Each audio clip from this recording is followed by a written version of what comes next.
Hello everyone, welcome to my YouTube channel. तो इस video में हिंदी पेडागोजी के previous year question paper solve कराया जाएगा, जो कि सीटेट एग्जाम सितंबर के लिए सारी क्वेश्चन मोस्ट इंपॉर्टेंट क्वेश्चन है। और आप लोग वीडियो पर कंटिन्यू बने रहिए और कंटिन्यू अपने सीटेट एग्जाम सितंबर की तैयारी करते रहिए। तो चलिए, इसमें हम हिंदी पेडागोजी के मोस्ट इंपॉर्टेंट प्रीवियस ईयर प्रश्नों को कवर करते हैं, जो कि पेपर फर्स्ट और सेकेंड दोनों के लिए सारे क्वेश्चन बेहद ही महत्वपूर्ण है। सो आप लोग वीडियो पर कंटिन्यू बने रहिए। आइए चलिए, इसमें हम पहला वाला क्वेश्चन करते हैं। क्वेश्चन नंबर फर्स्ट कहा जा रहा है कि बच्चे कोरी स्लेट के भांत होते हैं और भाषा अधिगम इन कोरी स्लेटों पर भाषिक आदतों की छाप है। अब यह विचार किसके द्वारा समर्थित है, यानी कि यह विचार जो है तो किसने दिया है। ऑप्शन नंबर फर्स्ट है जीन पियाजे ने दिया है, या सेकंड वाला ऑप्शन देखिएगा वाइगोत्स्की ने, या फिर ऑप्शन नंबर थर्ड है चॉम्स्की ने, या ऑप्शन नंबर फोर्थ है स्किनर ने। तो देखिएगा यहाँ पे कि बच्चे कोरी स्लेट की भांति हैं और भाषा अधिगम इन कोरी स्लेटों पर भाषिक आदतों की छाप है। और यह विचार कहा जा रहा है किसके द्वारा समर्थित है, यानी कि यह विचार जो है तो किसने दिया है। तो यह विचार व्यवहारवादी सिद्धांत पर आधारित है, जिसमें बच्चे के मन को टेबुला रस यानी कि कोरी स्लेट माना जाता है और भाषा अधिगम को पर्यावरण से आदतों के निर्माण की प्रक्रिया समझा जाता है। और यह विचार दिया है B.F. स्किनर ने। B.F. स्किनर जो है तो एक प्रमुख व्यवहारवादी मनोवैज्ञानिक थे और उनका मानना था कि बच्चा जन्म के समय मानसिक रूप से खाली होता है और सभी व्यवहार जैसे कि उत्तेजना, प्रतिक्रिया और सुदृढ़ीकरण के माध्यम से सीखे जाते हैं।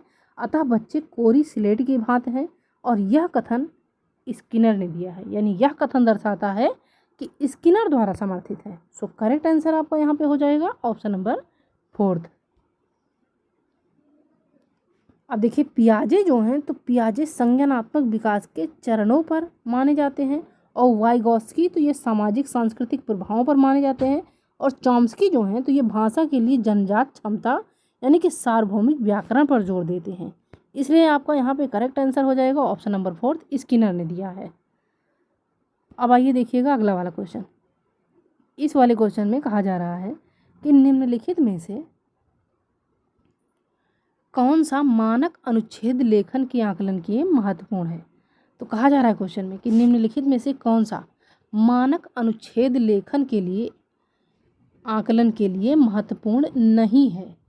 तो ऑप्शन नंबर फर्स्ट देखिएगा यहाँ पे टॉपिक वाला वाक्य, यानी कि ये जो है तो मानक अनुच्छेद लेखन के आकलन के लिए महत्वपूर्ण नहीं है। या ऑप्शन नंबर सेकंड देखिएगा कि अनुच्छेद को विस्तार देने वाले तत्व, या थर्ड है कि सुंदर हस्तलेख या संबद्धता। तो कहा जा रहा है क्वेश्चन में कि निम्नलिखित में से कौन सा मानक अनुच्छेद लेखन के आकलन के लिए महत्वपूर्ण नहीं है। तो देखिए, अनुच्छेद की गुणवत्ता जांचने के लिए 3 प्रमुख बिंदु होते हैं। पहला होता है टॉपिक वाला वाक्य, यानी कि मुख्य विचार स्पष्ट हो, और दूसरा होता है विस्तार देने वाले तत्व, यानी कि उदाहरण या प्रमाण, और तीसरा होता है संबद्धता, यानी विचारों का तार्किक प्रवाह। अब यहाँ देखिए कि सुंदर हस्तलेखन लिखाई की सुपाठ्यता से जुड़ा है, ना कि अनुच्छेद की गुणवत्ता से। इसलिए यह मानक अनुच्छेद लेखन के आकलन के लिए महत्वपूर्ण नहीं है। सो आपका यहाँ पे करेक्ट आंसर हो जाएगा ऑप्शन नंबर सी। अब नेक्स्ट क्वेश्चन देखिएगा। तो नेक्स्ट वाले क्वेश्चन में देखिए कहा जा रहा है कि पाठ्य सामग्री में आए कठिन शब्दों को समझाने के लिए अध्यापक पहले उन शब्दों का मातृभाषा में अनुवाद करती है और फिर विद्यार्थियों को याद करने के लिए कहती है, और वह किस विधि का प्रयोग कर रही है। तो देखिएगा यहाँ पे कहा जा रहा है क्वेश्चन में कि पाठ्य सामग्री में आए कठिन शब्दों को समझाने के लिए अध्यापक पहले उन शब्दों का मातृभाषा में अनुवाद करती है और फिर विद्यार्थियों को याद करने के लिए कहती है। अब कहा जा रहा है क्वेश्चन में कि वह किस विधि का प्रयोग कर रही है। तो ऑप्शन नंबर फर्स्ट है वह व्याकरण अनुवाद विधि का प्रयोग कर रही है, या प्रत्यक्ष विधि का, या संरचनात्मक उपागम का, या ऑप्शन नंबर फोर्थ है संप्रेषणात्मक उपागम का। तो देखिएगा यहाँ पे कि जब पाठ्य सामग्री में आए कठिन शब्दों को समझाने के लिए अध्यापक पहले उन शब्दों का मातृभाषा में अनुवाद करती है और फिर विद्यार्थियों को याद करने के लिए कहती है, तो वो इस समय व्याकरण अनुवाद विधि का प्रयोग कर रही है। इसलिए यहाँ पे करेक्ट आंसर आपका हो जाएगा ऑप्शन नंबर फर्स्ट। अब देखिए कि यह विधि पारंपरिक है और इसमें शब्द शिक्षण की इकाई है। यानी कि शिक्षक लक्ष्य भाषा के प्रत्येक शब्द, वाक्यांश या वाक्य का छात्रों की मातृभाषा में अनुवाद करता है और इसमें व्याकरण के नियमों को निगमनात्मक ढंग से पढ़ाया जाता है।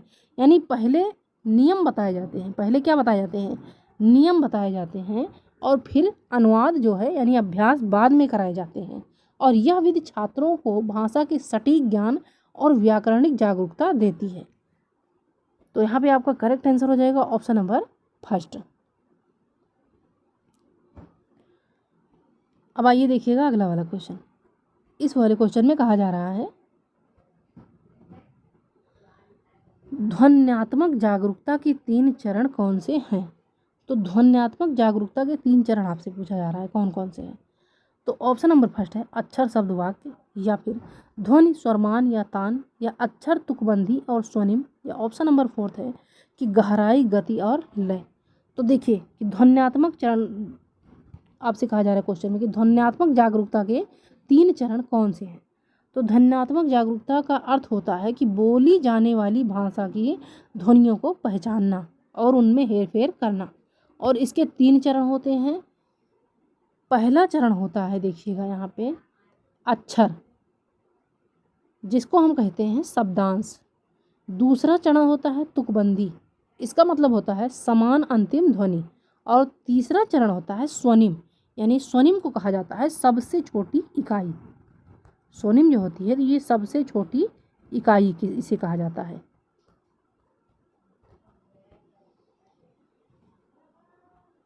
तो इस क्वेश्चन का आपका करेक्ट आंसर हो जाएगा ऑप्शन नंबर सी। अब पहला चरण जो शब्दांश होता है तो इसमें बच्चे शब्दों को टुकड़े, यानी जैसे बिल्ली में एक अक्षर में बांटना सीखते हैं। और दूसरे चरण में तुकबंदी, इसमें बच्चे समान अंतिम ध्वनि वाले शब्दों जैसे बिल्ली, बल्ला को पहचानते हैं।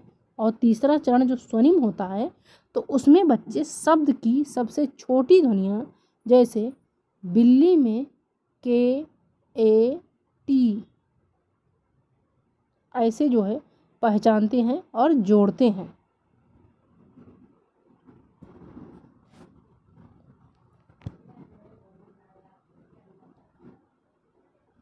अब आइए देखिएगा अगला वाला क्वेश्चन। इस वाले क्वेश्चन में कहा जा रहा है अध्यापक अपने विद्यार्थियों को पढ़ाए गए पाठ के सारांश पर आधारित एक कार्यपत्रक देती है जिसमें हर 5वें शब्द को हटा दिया गया है और वह विद्यार्थियों को उस हटाए गए शब्दों को सोचकर वहां लिखने के लिए कहती है। अब इस प्रकार का परीक्षण क्या कहलाता है।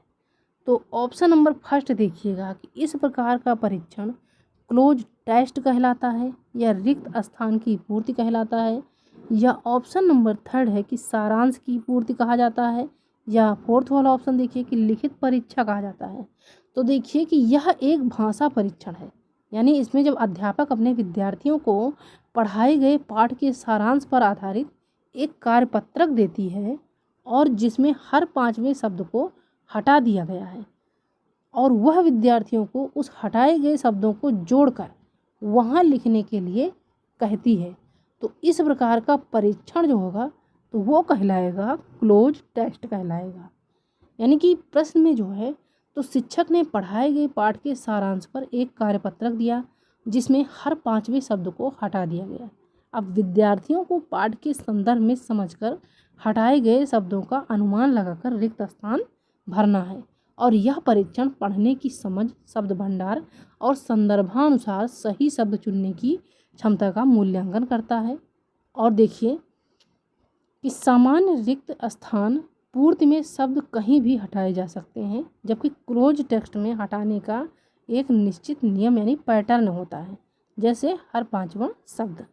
सो इस क्वेश्चन का करेक्ट आंसर हो जाएगा ऑप्शन नंबर फर्स्ट।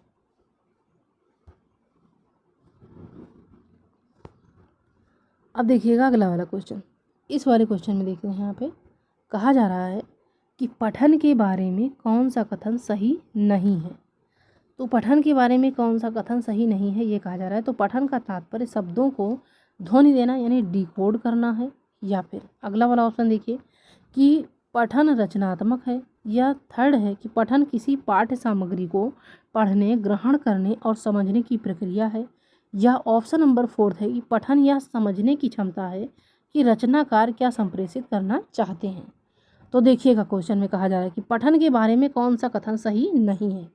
तो इस क्वेश्चन का करेक्ट आंसर हो जाएगा ऑप्शन नंबर फर्स्ट कि पठन का तात्पर्य शब्दों को ध्वनि देना और डिकोड करना, यानी कि ये कथन सही नहीं है। अब देखिए कि पठन केवल शब्दों को ध्वनि देना और डिकोड करना नहीं होता है, बल्कि यह एक जटिल प्रक्रिया है जिसमें समझना, व्याख्या करना और विश्लेषण करना भी शामिल होता है। इसलिए आपका यहाँ पे करेक्ट आंसर हो जाएगा ऑप्शन नंबर फर्स्ट। अब आइए देखिएगा अगला वाला क्वेश्चन। इस वाले क्वेश्चन में देखिए कहा जा रहा है कि भाषा अध्यापक कक्षा 5 के विद्यार्थियों को कहानी में लाए मुख्य पात्रों के बारे में आए विशेषण शब्दों की पहचान करने के बारे में कहती है। अब यह पठन गतिविधि क्या कहलाएगी? तो देखिए कि जब भाषा अध्यापक कक्षा 5 के विद्यार्थियों को कहानी में आए मुख्य पात्रों के बारे में आए विशेषण शब्दों की पहचान करने के लिए कहती है, तो यह पठन गतिविधि कहा जा रहा है क्या कहलाएगी? तो पहला वाला ऑप्शन है कि यह पठन गतिविधि गहन पठन कहलाएगी, या सेकंड है विस्तृत पठन कही जाएगी, या सरसरी तौर पर पठन कही जाएगी, या सहयोगात्मक पठन कही जाएगी। तो देखिए यहाँ पे कि जब भाषा अध्यापक अपने कक्षा 5 के विद्यार्थियों को कहानी में आए मुख्य पात्रों के बारे में आए विशेषण शब्दों की पहचान करने के बारे में कहती है, तो यह पठन जो है गहन गतिविधि पठन कहलाएगी। अब गहन गतिविधि पठन यानी इसको हम कहते हैं इंटेंसिव रीडिंग में पाठ का बारीकी से विश्लेषण कर विशिष्ट जानकारी या भाषा तत्व निकाले जाते हैं। अब देखिए कि शिक्षक ने विद्यार्थियों को कहानी में आए विशेषण शब्द की पहचान करने को कहा, और यह एक विशिष्ट कार्य है जिसमें पाठ का ध्यान केंद्रित करना और सूक्ष्म विवरण निकालना आवश्यक है। और विशेषणों की पहचान के लिए पाठ को ध्यानपूर्वक पढ़ा और विश्लेषित किया जाता है, और यह पठन कहा जाता है गहन पठन, जो कि भाषा के छोटे छोटे तत्वों पर केंद्रित होती है। तो आपका यहाँ पे राइट आंसर हो जाएगा ऑप्शन नंबर फर्स्ट। अब आइए देखिएगा अगला वाला क्वेश्चन। इस वाले क्वेश्चन में देखिए कहा जा रहा है कि निम्नलिखित में से कौन सा कथन बच्चों में उच्चारण कौशल के संवर्धन के बारे में सही है? तो ऐसा कौन सा कथन है जो कि बच्चों के उच्चारण कौशल के संवर्धन के बारे में सही है? तो ऑप्शन नंबर फर्स्ट है कि विद्यार्थियों को उच्चारण का अभ्यास करना चाहिए जिससे कि वे बिल्कुल वैसा ही बोलें जैसा कि देशज लोग बोलते हैं। या सेकंड वाला ऑप्शन देखिए कि विद्यार्थियों को कहना चाहिए कि वे दिन में अनेक बार शब्दों को दोहराएं। या विद्यार्थियों को अच्छा उच्चारण सीखने के लिए मदद करनी चाहिए। या ऑप्शन नंबर फोर्थ है कि अध्यापकों को ऐसी उच्चारण यानी ड्रिल करवानी चाहिए जिससे कि वे देशज लोगों की भांति उच्चारण करना सीख लें। तो देखिएगा यहाँ पे कहा जा रहा है क्वेश्चन में कि निम्नलिखित में से कौन सा कथन बच्चों में उच्चारण कौशल के संवर्धन के बारे में सही है? तो देखिए बच्चों में उच्चारण कौशल बढ़ाने के लिए सबसे सही कथन कि उन्हें अच्छा उच्चारण सीखने में मदद मिलनी चाहिए। इसका उद्देश्य होता है कि प्रभावी संवाद जहां छात्र स्पष्ट रूप से बोल सकें।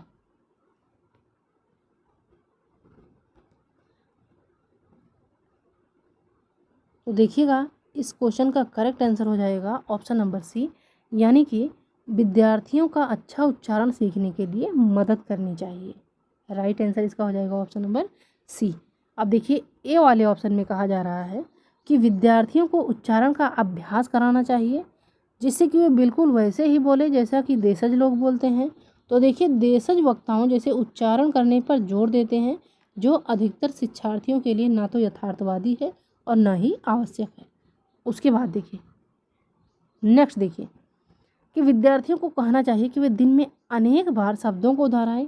तो देखिए भाई कि उचित मार्गदर्शन के लिए केवल दोहराने से उच्चारण में सुधार नहीं होता है, इसके लिए ये संदर्भ भी गलत हो जाएगा। और डी वाला देखिए तो डी वाले में कहा जा रहा है कि अध्यापकों को ऐसी उच्चारण यानी ड्रिल करवानी चाहिए जिससे कि वे देशज लोगों की भांति उच्चारण कर सकें। तो सीधे देखिएगा यहाँ पे कि बिना उचित मार्गदर्शन के केवल दोहराने से उच्चारण में सुधार नहीं होता है, इसलिए डी वाला ऑप्शन भी गलत होगा। सो करेक्ट आंसर आपका हो जाएगा ऑप्शन नंबर सी।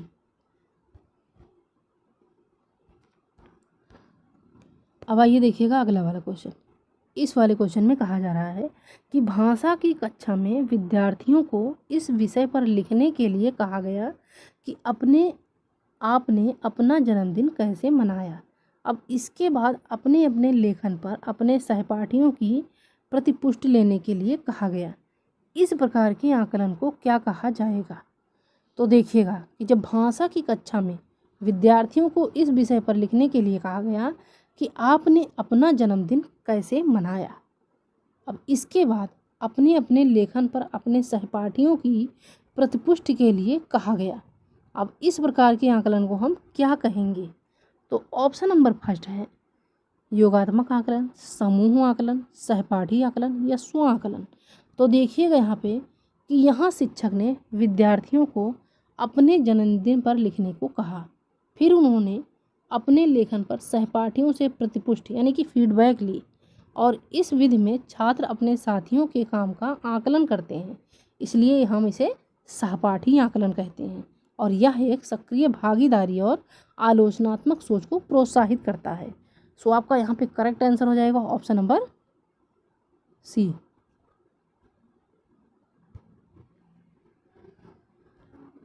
अब आइए देखिएगा अगला वाला क्वेश्चन। इस वाले क्वेश्चन में कहा जा रहा है कि बोली और लहजे के बारे में क्या सही है। तो बोली और लहजे के बारे में क्या सही है। लहजा प्रयोग की जा रही है, वास्तविक भाषा से संबंधित है, और बोली इस बात को संबोधित करती है कि भाषा कैसे बोली जा रही है, यानी बोली और लहजे में ये सही है। या नेक्स्ट है कि लहजा बोलचाल वाले उन शब्दों व वाक्यांशों से संबंधित है जिनसे वक्ता की पहचान का पता चलता है, और वे बोली इस बात को संबोधित करती हैं कि भाषा कैसे बोली जाती है। या फिर ऑप्शन नंबर थर्ड देखिए कि बोली प्रयोग की जा रही है, वास्तविक भाषा से संबंधित है, और लहजा भाषा बोलने के तरीके से संबंधित है।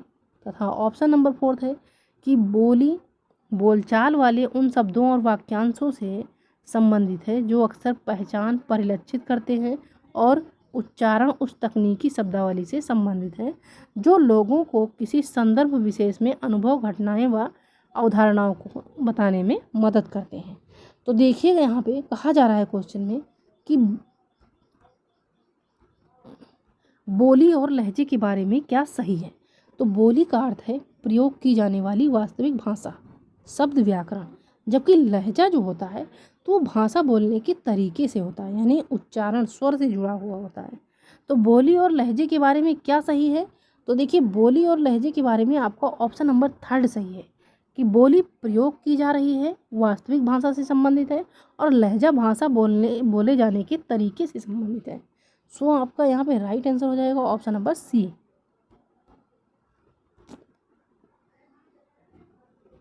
अब देखिए नेक्स्ट क्वेश्चन। इस वाले क्वेश्चन में कहा जा रहा है अध्यापक अपने विद्यार्थियों को कुशल वक्ता किस प्रकार से बना सकते हैं। तो अध्यापक अपने विद्यार्थियों को कुशल वक्ता किस तरीके से बना सकते हैं। याद की गई कहानियों को सुनाने के लिए कहना, या फिर सामाजिक अंतःक्रिया के दौरान काम आने वाले कुछ मुख्य वाक्यों को सिखाकर, या ऑप्शन नंबर थर्ड है कि कक्षा में अपने आप को अभिव्यक्त करने के अवसर देकर, या ऑप्शन नंबर फोर्थ है कि सत्रांत परीक्षा के दौरान पूछे जाने वाले अनुच्छेदों को सीखने व बोलने के द्वारा। तो क्वेश्चन कहा जा रहा है देखिए कि अध्यापक अपने विद्यार्थियों को कुशल वक्ता किस प्रकार से बना सकते हैं। तो देखिए कि अध्यापक जो है अपने विद्यार्थियों को कुशल वक्ता कक्षा में अपने आप को अभिव्यक्त करने के अवसर देकर बना सकते हैं। देखिए कि जब शिक्षक विद्यार्थियों को कक्षा में स्वयं को अभिव्यक्त करने के अवसर देकर कुशल वक्ता बना सकते हैं, और इससे वे अपने विचारों को व्यवस्थित करना, आत्मविश्वास बढ़ाना और धारा प्रवाह बोलना सीखते हैं। सो आपका यहाँ पे करेक्ट आंसर हो जाएगा ऑप्शन नंबर सी। बाकी ऑप्शन देखिए याद की गई कहानियाँ, तो यहाँ देखिएगा केवल स्मरण शक्ति बढ़ती है और वास्तविक अभिव्यक्ति इससे नहीं बढ़ती है। और देखिएगा बी वाला कि इससे केवल रटा हुआ संवाद होता है, लचीलापन नहीं होता है। बी वाले में देखिएगा। और डी वाला देख लीजिएगा। तो डी वाले में कहा जा रहा है कि सत्रांत परीक्षा के दौरान पूछे जाने वाले अनुच्छेदों को सीखने व बोलने के द्वारा। तो देखिए, सत्रांत परीक्षा के अनुच्छेद से परीक्षा में तो लाभ होता है, पर व्यापक बोलने का कौशल विकसित नहीं होता है। यहाँ पे आपसे कहा जा रहा है क्वेश्चन में कि अध्यापक अपने विद्यार्थियों को कुशल वक्ता किस प्रकार बना सकते हैं। तो कक्षा में अपने आप को अभिव्यक्त करने की अवसर देकर एक अध्यापक अपने विद्यार्थियों को कुशल वक्ता बना सकते हैं। सो यहाँ पे करेक्ट आंसर हो जाएगा ऑप्शन नंबर सी। अब देखिएगा अगला वाला क्वेश्चन। इस वाले क्वेश्चन में कहा जाए चौथी कक्षा के विद्यार्थियों को मानक पठन परीक्षा के लिए कैसे तैयार किया जा सकता है। तो चौथी कक्षा के विद्यार्थियों को मानक पठन परीक्षा के लिए पूछा जा रहा है कैसे तैयार किया जा सकता है। तो बच्चों से यह कहना कि टेस्ट बहुत महत्वपूर्ण है और उन्हें अपना सर्वोत्तम देना चाहिए, या फिर नेक्स्ट है चूँकि अधिकांश कक्षा अच्छा कर ही लेगी इसलिए कम पठन क्षमता वाले विद्यार्थियों को प्रशिक्षण देना, या ऑप्शन नंबर थर्ड है कि परीक्षा में आने वाले प्रश्नों से मिलते जुलते प्रश्नों के उत्तरों का अभ्यास करवाना, या ऑप्शन नंबर फोर्थ है कि पहले करवाए गए टेस्ट के सभी प्रश्नों को ज्यों का त्यों याद करवाना। तो देखिएगा यहाँ पे कि जब चौथी कक्षा के विद्यार्थियों को मानक पठन परीक्षा के लिए तैयार किया जाता है तो इसमें शिक्षक को चाहिए कि वह परीक्षा में आने वाले प्रश्नों से मिलते जुलते प्रश्नों के उत्तर देने का अभ्यास कराए, और इस अभ्यास से छात्र समझ सकेंगे कि प्रश्नों को हल करने की सबसे अच्छी रणनीति क्या होगी। साथ ही शिक्षक उन क्षेत्रों की पहचान कर सकता है जहां छात्रों को अतिरिक्त सहायता की आवश्यकता है, और यह विधि सिर्फ याद करने या डराने से अधिक प्रभावी है क्योंकि इससे वास्तविक समझ विकसित होती है। इसलिए आपका यहाँ पे करेक्ट आंसर हो जाएगा ऑप्शन नंबर सी।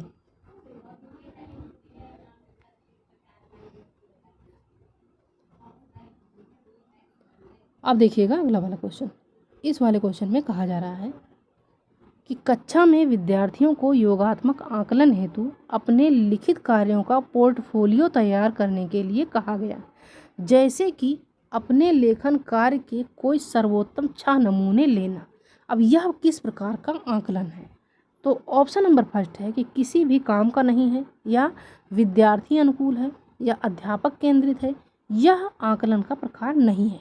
तो देखिएगा यहाँ पे कि जब कक्षा में विद्यार्थियों को योगात्मक आकलन हेतु अपने लिखित कार्यों का पोर्टफोलियो तैयार करने के लिए कहा गया कि जैसे कि अपने लेखन कार्य के कोई सर्वोत्तम 6 नमूने लेना, तो यह पूछा जा रहा है कि किस प्रकार का आकलन है।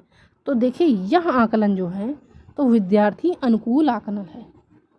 देखिएगा यहाँ पे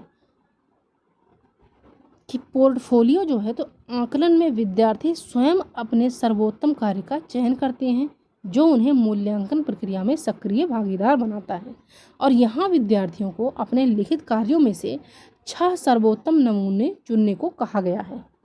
इससे वे आत्मचिंतन करते हैं और अपनी उपलब्धियों पर नियंत्रण रखते हैं, और यह विधि शिक्षक के बजाय विद्यार्थी को केंद्र में रखती है क्योंकि वे स्वयं अपने काम का मूल्यांकन करते हैं। इसलिए यहाँ पे आपका करेक्ट आंसर हो जाएगा ऑप्शन नंबर बी।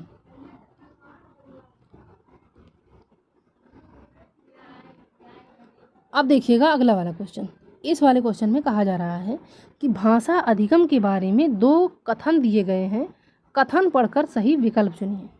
कथन ए है कोई भी व्यक्ति किसी भी आयु में कोई भाषा सीख सकता है, हालांकि कम उम्र में सीखना अधिक आसान है क्योंकि भाषा अवसर मिलने पर सीखी जा सकती है। तो ऑप्शन नंबर फर्स्ट है ए और बी दोनों सही है, ए सही है लेकिन बी गलत है, या बी सही है लेकिन ए गलत है, या ए और बी दोनों सही गलत हैं। तो देखिएगा यहाँ पे कि कोई भी व्यक्ति किसी भी आयु में कोई भी भाषा सीख सकता है, हालांकि कम उम्र में सीखना अधिक आसान है। तो बिल्कुल सही बात है, कोई भी व्यक्ति किसी भी उम्र में भाषा सीख सकता है, लेकिन जब आप कम उम्र में सीखते हैं तो वो सीखना ज़्यादा आसान होता है क्योंकि भाषा अवसर मिलने पर सीखी जा सकती है। यहाँ पे आपका ए और बी दोनों सही हो जाएगा। तो ए और बी दोनों सही है, ये है ऑप्शन नंबर फर्स्ट में। सो करेक्ट आंसर आपका हो जाएगा ऑप्शन नंबर फर्स्ट।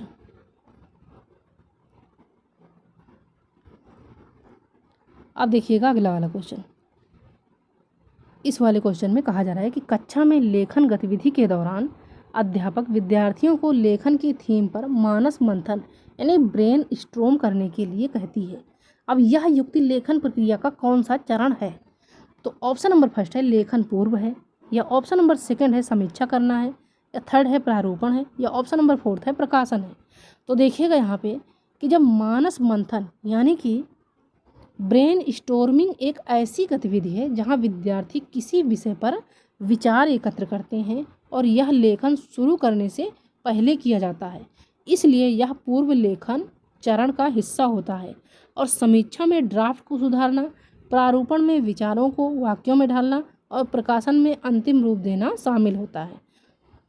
और ये तीनों चरण जो होता है तो ये मानस मंथन के बाद आते हैं, इसलिए आपका यहाँ पे राइट आंसर हो जाएगा ऑप्शन नंबर फर्स्ट कि कक्षा में लेखन गतिविधि के दौरान अध्यापक विद्यार्थियों को लेखन की थीम पर मानस मंथन यानी ब्रेन स्ट्रोम करने के लिए कहती है, और यह युक्ति लेखन प्रक्रिया का लेखन पूर्व चरण है। सो करेक्ट आंसर आपका हो जाएगा ऑप्शन नंबर फर्स्ट।